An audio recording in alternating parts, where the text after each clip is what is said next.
As with any job, you should focus on your own performance, but also keep tabs on your competition. So, which SEC football programs should South Carolina fans keep an eye on in 2024?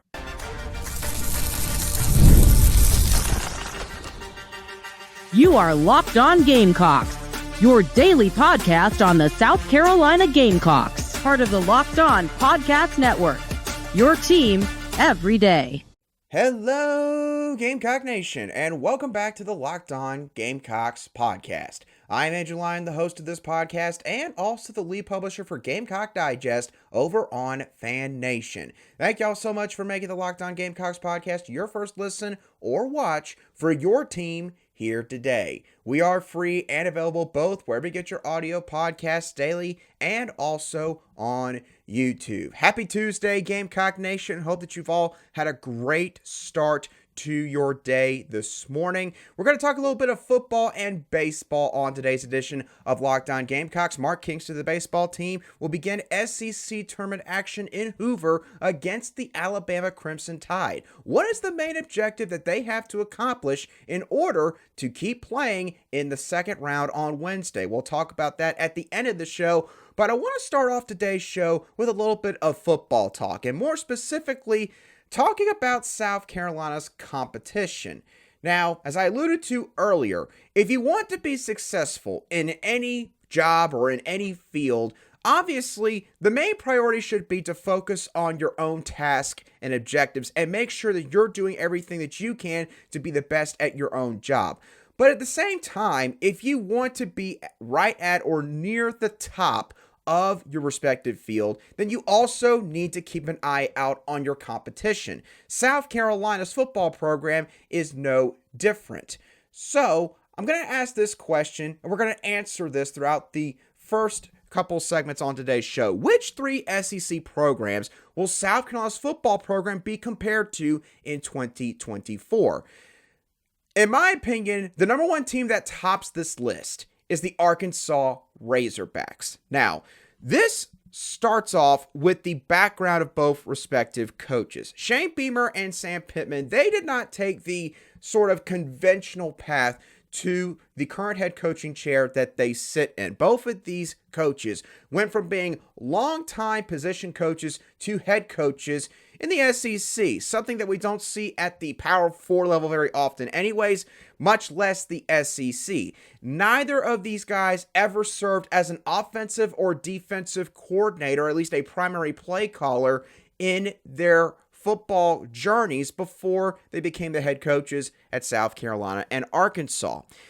And how both of these coaches perform this year and potentially next year for Shane Beamer, that will either keep this hiring method alive in the SEC for a little bit longer, or it's going to potentially kill it altogether.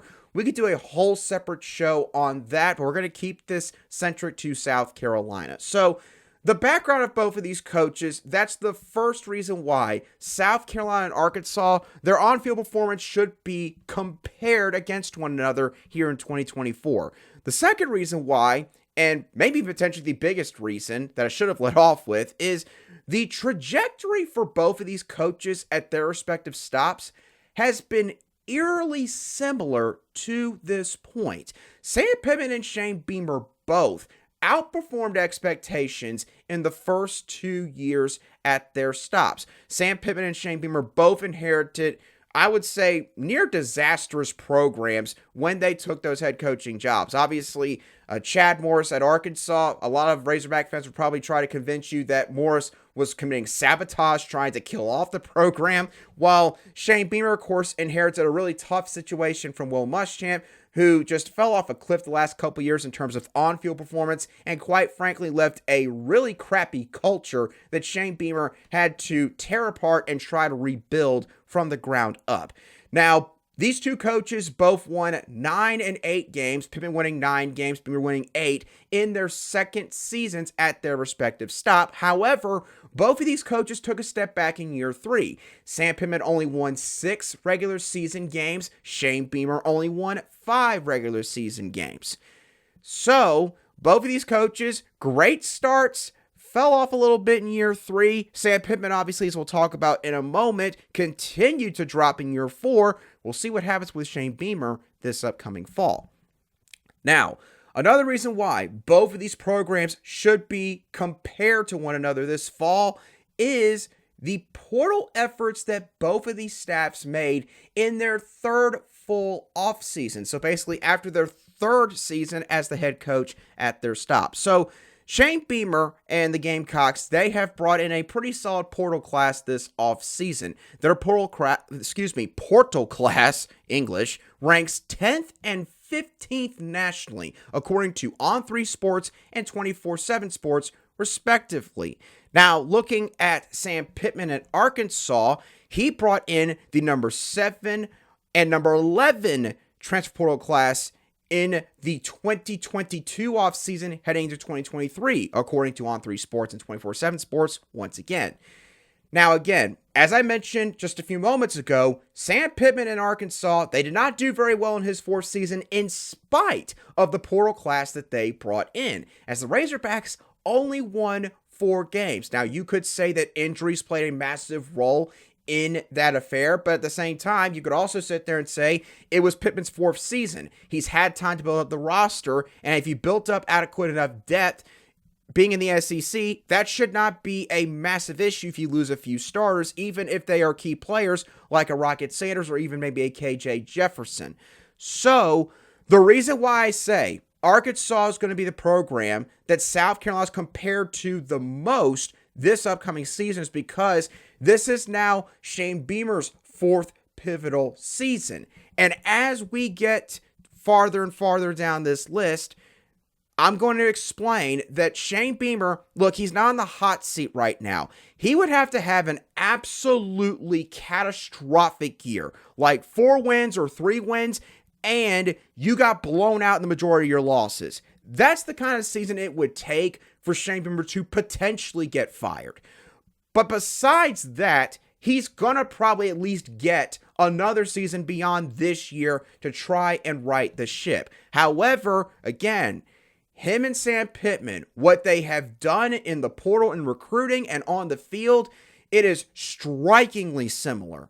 So I'm not saying that means South Carolina is going to win only 4 games this upcoming season. I'm not going to say that. However, it is easy to see why, based on all those factors, that a lot of people are going to look at South Carolina and Arkansas, compare the two, and Arkansas fans might very well do the same. So if Shane Beamer does really well this season, that's going to look really bad on Sam Pittman. But if Beamer, much like Pittman did last year, Pittman, if he also only wins 5 or 4 games and they look pretty bad doing so, then, it's going to potentially be an indictment on the hiring methods of both programs. And that maybe you can't just hire a position coach to be a head coach of a major football program here in the SEC. So, as you're watching the Gamecocks this season, keep an eye on Arkansas and how they're doing, because it very well could be indicative of how things could end for Shane Beamer, or how he could bounce back potentially over the next season or 2. Now, as I mentioned earlier, we're not just going to compare South Carolina to Arkansas. There's 2 other programs that are going to fit the billing for comparison this upcoming football season. We'll talk about those 2 football programs here in a few moments, right here on Locked On Gamecocks.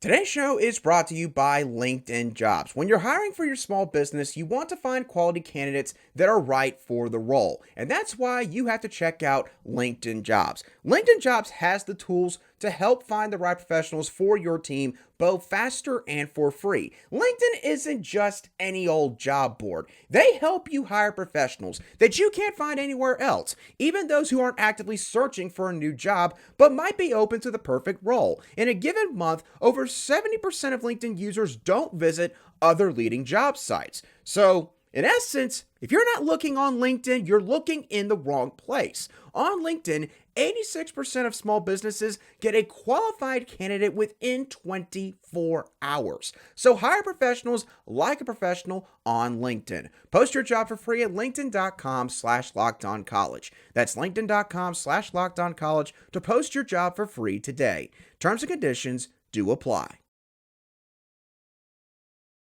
Welcome back to this Tuesday edition of the Locked On Gamecocks podcast, where we cover your South Carolina Gamecocks every single day. And as always, a big thank you to each and every one of you everydayers who made the Locked On Gamecocks podcast your first listen wherever you get your audio podcasts daily or your first watch on YouTube. Now, the Gamecocks are going to be compared to the Arkansas Razorbacks in 2024, but which other SEC programs will also serve as a good comparison point for South Carolina? At number 2, I've got the Florida Gators. Now, much like Arkansas, multiple reasons that I have the Gators listed here. One, both coaches are close in terms of their overall head coaching lifespan in the SEC. Shane Beamer is going into his 4th season at South Carolina, while Florida's Billy Napier is going into his 3rd season. So, not in the exact same class, but they're both very close in that regard. Now, another reason why Florida will be a good comparison point for South Carolina in 2024, even though they won't play each other this upcoming season, is they are both viewed to be closer in terms of current on-field ability than people realize. And all you got to do is just look at the last 3 years from a record standpoint. South Carolina, since 2021, they are 20-18. All of those seasons coming under Shane Beamer's watch. Florida is 17-21, and even if you take out Dan Mullen's last season in Gainesville, they are 11-14 under Billy Napier. So, does that mean that Florida is a worse program automatically than South Carolina? Not necessarily, but are they just levels and levels above the Gamecocks like they once used to be? Not exactly. They're both very, very close. More so than people would probably want to admit down there in Gainesville, and more so than people would realize on the regional scale and nationally speaking. Now, another reason why South Carolina, Florida's football program should be compared to one another, why Gamecock fans should keep an eye on Florida this season, is they both have extremely tough schedules this season. If you had to pick two teams who got the short end of the stick as far as maybe a really tough stretch or a tough schedule is concerned, Florida definitely takes the cake, but South Carolina is not very far behind. Florida's 2024 opponents, their combined win percentage from 2023 is 67.9%. Basically, Florida's opponents this season, they won 2/3 of their games combined this past year. That ranks number 1 in the country. Now, South Carolina, if we go by that same scale, they rank 25th. Still pretty high up on the list, not as close to Florida. However, if you look at Brad Crawford of 24/7 Sports and his most recent top 25 ranking that he posted back on April the 22nd, South Carolina, based on that ranking, is going to play 7 top 25 teams in 2024. So, it's not like South Carolina is just going to have a smooth walk in the park compared to Florida this upcoming season, even though, again, I'm not going to argue Brandon Olson over on Locked On Gators or any other Florida fan and say they've got it worse than the Gators. The Gators definitely have the worst hand, but both teams still have a pretty tough schedule, so it'll be interesting to see how they both fare against those slates. Now, the last reason why I think Florida should serve as a good comparison point for South Carolina fans is both of these staffs have recruited in a similar range on the high school front the past 2 years. South Carolina has brought in the number 16 and number 19 classes in the past 2 recruiting cycles, ranking 7th and 10th in the SEC respectively, while Florida's last 2 recruiting classes ranked 13th and 10th, 5th and 7th in the SEC respectively. So obviously a little bit of a gap, but not this massive gap. So, which coaching staff gets their freshmen more prepared to play this upcoming season? Which second-year group ends up making the bigger jump at their respective stop, at South Carolina or Florida? Player development, that could be key for Billy Napier and Shane Beamer. Billy Napier in terms of saving his job for another season, and Shane Beamer in terms of, making sure that last year is essentially a one-off and they don't have a repeat in 2024. So, I think South Carolina will be compared to Arkansas and Florida, and they should be compared to those two programs based on where things currently stand right now. The third and final program, and this one probably is not a surprise to really anyone who has watched this show or listened to this show long enough, I've got the Kentucky Wildcats. I'll be pretty quick with this one because the reasons here, they're pretty obvious. One, both programs are viewed in a similar light. South Carolina, Kentucky, historically, both barely over 500 football programs. Neither school really has ever competed for championships, at least on a serious level. They have had moments with great years, great players, but not these prolonged stretches that go like 5+ years and beyond. They haven't seen something like that. That's reason number one. Reason number two is neither Shane Beamer or Mark Stoops is on the hot seat. However, I would say that both of their seats, they're kind of simmering right now. So it's starting to get a little bit warmer. It's not like, hey, this might actually burn me, or, B, I have to jump off this chair because it is literally on fire. It's scorching. It's not to that level quite yet. However, there's definitely pressure on both of these coaches to win this season. For Shane Beamer, it's because last year you had an inexcusable 5-7 season where, quite frankly, even just looking at the Florida game, ironically enough, you should have won that game and you should have still gone bowling, but you didn't anyways. Mark Stoops, you brought in Devin Leary, Ray Davis, and a bunch of other really solid transfers, had the best wide receiving core you've ever had from a talent standpoint, and you went 7-5 in the regular season for the second year in a row. So, both coaches, they've got pressure to win now in 2024. And I talked about Devin Leary just a second ago. That leads into my final point here. Both of these coaches are bringing in new quarterbacks. So, right now, Mark Stoops and Shane Beamer, I don't want to say they've got a bad name in the quarterback world. I'm not going to go that far because I don't know what quarterback gurus or quarterback recruits think when they talk to Mark Stoops and Shane Beamer. But I will say this. Kentucky, they got a 9-win season with Will Levis, maybe even 10-win season back in 2021. 2022, they did not adjust very well to the offensive line losses that they suffered, and Will Levis got the absolute crap beat out of him that year. And they wound up only going again 7-5. Will Levis took a hit in terms of his draft stock, at least slightly. It was not a good year. South Carolina, again, Marcus Satterfield, I would say, held back the offense in 2022 when Spencer Rattler was here. 2023, it wasn't play calling, but more so personnel around him that held the offense back. Rattler had to basically fight for his life in a bunch of games in 2023.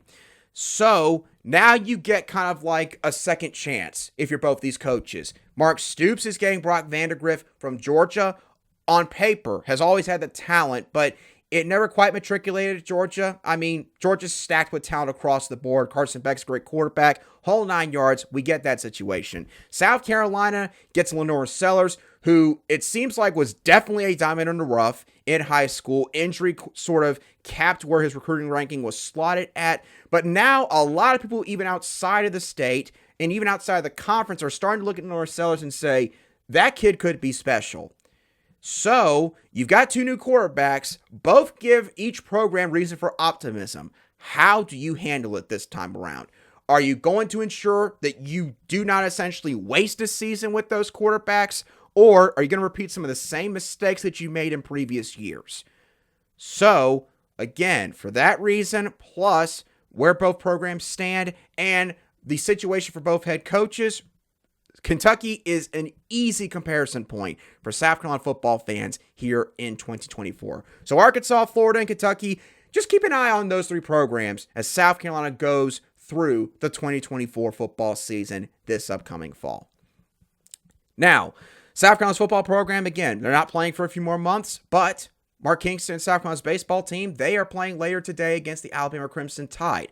What do they need to make sure that they do in order to avoid getting bounced in just one game down there in Hoover? We'll talk about that in a couple moments right here on Locked On Gamecocks. Today's show is brought to you by Yahoo Finance. Wouldn't it be great if you could see all of your investment and retirement accounts in one place? With Yahoo Finance, you can consolidate your views from multiple accounts into one hub and access the expert analysis you need to tend to your entire portfolio with confidence. For more than 25 years, Yahoo Finance has been the brand behind every great investor. Whether you're a seasoned investor or looking for that extra guidance, Yahoo Finance gives you all the tools and data you need in one place. With a community of over 90 million users each month, their real strength is helping you on your way to financial success. For comprehensive financial news and analysis, visit the brand behind every great investor, yahoofinance.com, the number one financial destination, yahoofinance.com. That's yahoofinance.com. Welcome back to today's edition of the Locked On Gamecocks podcast, where we cover your team every single day in 30 minutes or less. All right, let's talk about some SEC baseball tournament action that's going to take place later today between the South Carolina Gamecocks and the Alabama Crimson Tide. If you want a key to this game, or you want to know what is it that South Carolina has to do in order to knock off Alabama and move on to the second round, because again, first round is single elimination. If they lose in the first round, South Carolina is going home just as quickly as they just arrived in Hoover, Alabama.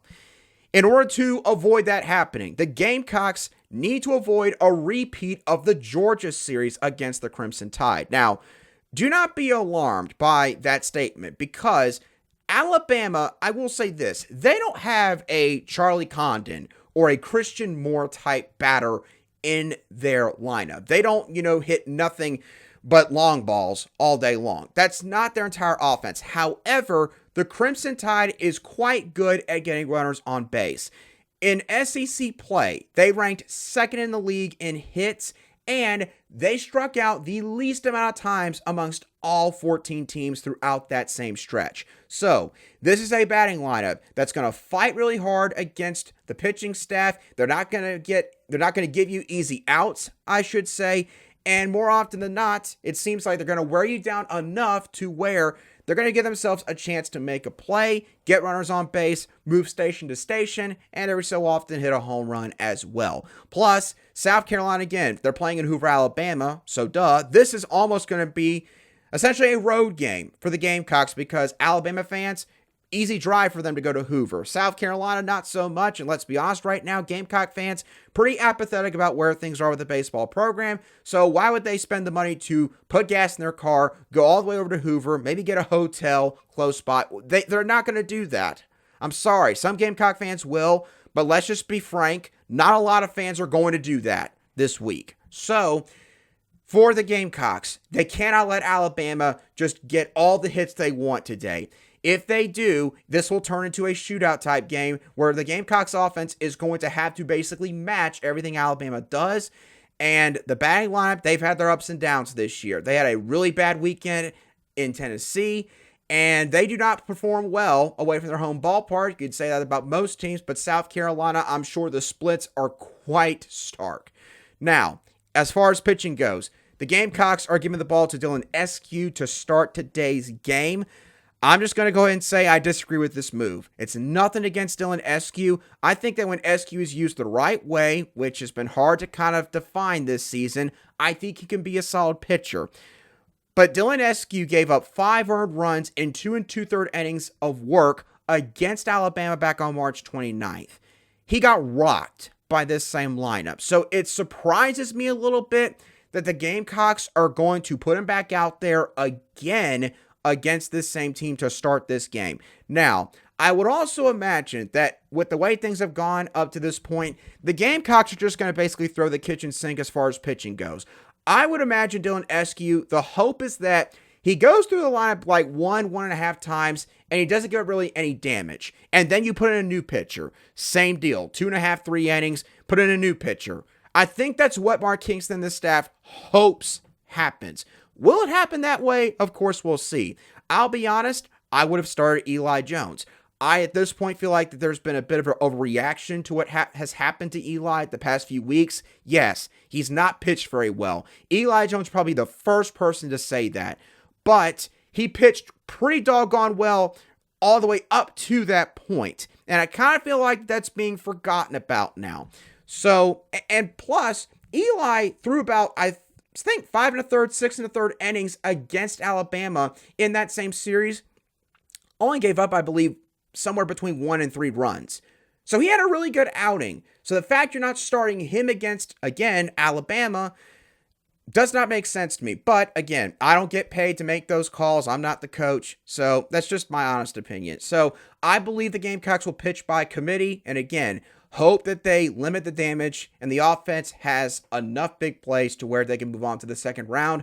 If they were to do that, they would play the winner of Georgia versus LSU, the 6 versus 11 seed game. So be interesting to see what happens with this baseball team. And also, it'll probably be indicative of whether or not they still have enough fight left this season. I mean, you lose 6 straight games and some of them in blowout fashion like they have recently, it can suck the life out of you. So if this team comes out today swinging and fighting, then at least you know the team has not quit. If they look like they're going through the motions, that's a really bad sign. Heading into postseason play, as bad as they've been recently, still imagine that they make it in the tournament, but don't even put it in the hands of the committee. Make sure you get this one last win against Alabama here on a neutral field in their state. You do that, then you'll avoid any chance of potentially being left out, and who knows, you can maybe go on a run. But obviously, again, with the way the season's played out, at this point, we've all got to be in wait-and-see mode before we proclaim that is going to happen. With that being said, that's going to do it for today's edition of the Locked On Gamecocks podcast. Hope that y'all thoroughly enjoyed today's show as always. Which 3 SEC football programs do you think South Carolina should be compared to this upcoming season? Do you agree with Arkansas, Florida, and Kentucky, or do you think another team should have made that grouping? And lastly, what are your thoughts on the baseball matchup today against the Alabama Crimson Tide? What do you think the Gamecocks need to do in order to move on to the second round on Wednesday? Let me know your thoughts down below in the comments section if you watch today's show on YouTube, or you can shoot me a direct message on X at @ALion_SC if you listen to today's show on an audio podcast app. As always, thank you so much for tuning in. Have a great rest of your Tuesday, and I'll be sure to catch y'all on the next show of the Locked On Gamecocks podcast.